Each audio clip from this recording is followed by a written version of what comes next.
मैं आपको आरएसआई का एक ऐसी हिडन टेक्निक बताऊंगा जो आपके ट्रेड्स को 10 गुना बेहतर कर सकती है। आरएसआई सिर्फ इंडिकेटर नहीं है, ये एक पावरफुल ट्रेडिंग वेपन है। आज हम दो हाईली एक्यूरेट आरएसआई की स्ट्रैटेजी डिस्कस करेंगे, जिसमें दूसरी वाली ने मुझे काफी प्रॉफिट बनाकर दिया है। शुरुआत हम बेसिक से करेंगे और एडवांस लेवल तक आरएसआई को एक्सप्लोर करेंगे। जैसे आरएसआई क्या होता है, आरएसआई में ट्रेड कैसे लें, आरएसआई डाइवर्जेंस क्या होता है, और प्राइस एक्शन के साथ आरएसआई को कंबाइन करके हम ज्यादा प्रॉफिट कैसे बना पाएं। सिंपली इसको यूज करने के लिए सर्च करें रिलेटिव स्ट्रेंथ इंडेक्स और इस पर क्लिक करें।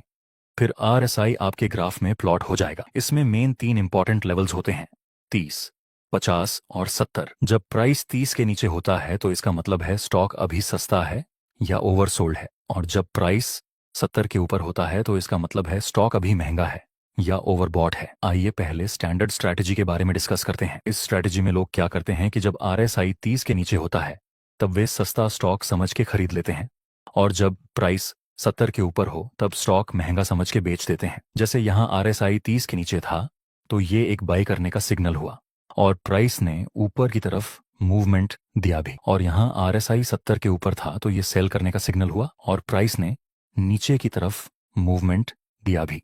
लेकिन ये स्टैंडर्ड स्ट्रैटेजी है, जिस वजह से इसमें हमें फेक सिग्नल मिलने का रिस्क भी ज्यादा रहता है। आप देख सकते हैं यहाँ आरएसआई 30 के नीचे था, तो अगर हम सिर्फ आरएसआई को देखकर खरीदते तो यहाँ हमारा स्टॉप लॉस हिट हो जाता, और यहाँ आरएसआई 70 के ऊपर था और सिर्फ इसको देख के हम बेचते तो भी हमारा स्टॉप लॉस हिट हो जाता। ऐसे फेक सिग्नल को अवॉइड करने के लिए आपको आरएसआई डिवर्जेंस का यूज करना चाहिए। अलग अलग टाइप्स के डाइवर्जेंस होते हैं और लास्ट में मैं आपको ये भी बताऊंगा कि इन तीनों में से कौन सा डाइवर्जेंस स्ट्रांग है।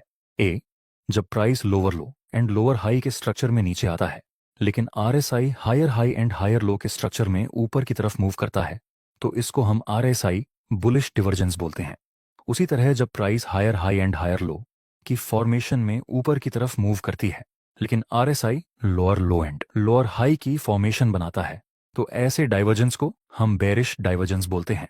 बी, दूसरा डाइवर्जेंस है जब मार्केट नीचे आ रहा होता है और नया लो नहीं बना पाता पर डबल बॉटम बनाता है और नीचे आरएसआई भी higher high and higher low की फॉर्मेशन बनाने लगता है। ये एक बुलिश डाइवर्जेंस है, लेकिन स्ट्रॉन्ग बुलिश डाइवर्जेंस है। ये स्ट्रॉन्ग बुलिश डाइवर्जेंस क्यों है, इसका लॉजिक मैं आगे बताऊंगा। जब market higher high and higher low के स्ट्रक्चर में ऊपर की तरफ मूव करता है और नया हाई नहीं बना पाता पर डबल टॉप बनता है और नीचे RSI lower low and lower high के स्ट्रक्चर में नीचे गिरने लगता है, तो ऐसे डाइवर्जेंस को हम स्ट्रॉन्ग बेरिश डाइवर्जेंस बोलते हैं। सी, तीसरा डाइवर्जेंस है कि जब प्राइस नीचे आती है लेकिन आरएसआई डबल बॉटम बनाता है या फिर आरएसआई फ्लैट हो जाता है। ये भी एक बुलिश डाइवर्जेंस है, लेकिन ऐसे डाइवर्जेंस हमारे कोई काम का नहीं। ऐसे ही प्राइस अप ट्रेंड में मूवमेंट करती है पर आरएसआई फ्लैट हो जाता है या डबल टॉप बनाता है। ये भी एक बेरिश डाइवर्जेंस है, लेकिन इसको भी हमें इग्नोर कर देना है। सी, डाइवर्जेंस को हमें इग्नोर करना है।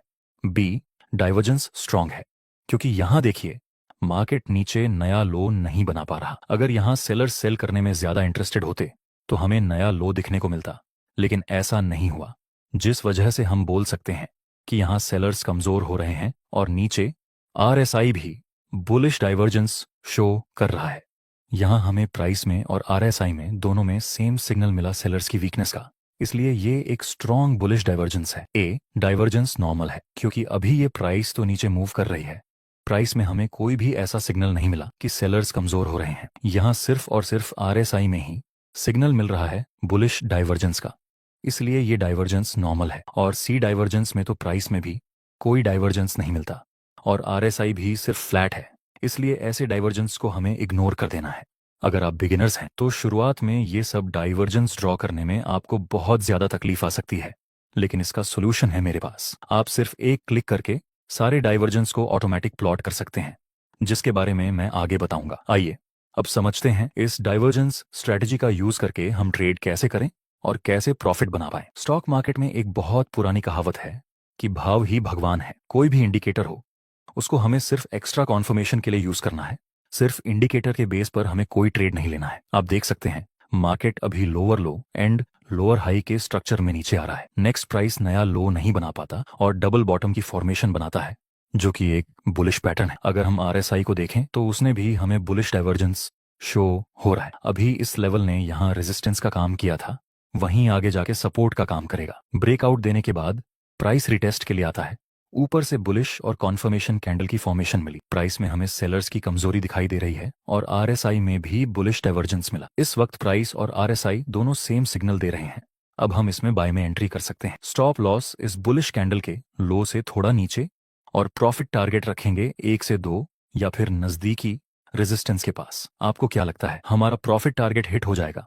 फाइनली हमारा टारगेट हिट हो चुका है। अब कुछ लोग कहेंगे कि ये ट्रेड तो हम सिर्फ चार्ट पैटर्न का यूज करके भी ले सकते थे। ये डबल बॉटम, ये इसकी नेकलाइन का ब्रेकआउट और प्राइस रिटेस्ट करके ऊपर चला गया। ये तो बहुत ही सिंपल था, तो फिर इसमें आरएसआई को यूज करने की क्या जरूरत है? माय डियर फ्रेंड्स, कभी कभी चार्ट पैटर्न्स में भी फेक ब्रेकआउट मिलने के चांसेस रहते हैं, जिसको अवॉइड करने के लिए हम आरएसआई का यूज करते हैं। जैसे आप यहाँ पे देख सकते हैं, अभी प्राइस डाउन ट्रेंड में मूव कर रही है और नीचे डबल बॉटम की फॉर्मेशन मिली। ऊपर से हमें इस नेकलाइन का ब्रेकआउट मिला, तो अगर हम यहाँ बाय में एंट्री करते तो हमारा स्टॉप लॉस हिट हो जाता। पर इसके बजाय हमने आरएसआई का भी यूज किया होता तो हमें साफ दिखता कि अभी आरएसआई न ही ओवरसोल्ड है और न ही कोई बुलिश डिवर्जेंस दे रहा है। ट्रेड लेने से पहले हमने आरएसआई का यूज किया होता तो अभी हमारा जो स्टॉप लॉस हिट हुआ वो नहीं होता। अब आप समझ गए होंगे कि क्यों हमें आरएसआई का यूज करना चाहिए। यहाँ आप देख सकते हैं market lower low and lower high के स्ट्रक्चर में नीचे आ रहा है, जिसमें पास ये एक इंपॉर्टेंट रेजिस्टेंस लेवल है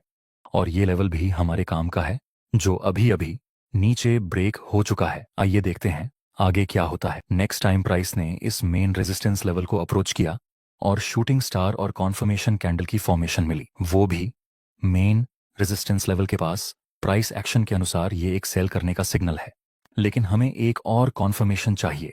क्या आरएसआई में कोई बियरिश डिवर्जेंस या ओवरबॉट जैसा कोई सिग्नल मिला? इस बार हमें आरएसआई में भी एक बियरिश डिवर्जेंस का सिग्नल मिला। अब हम सेल में एंट्री कर सकते हैं।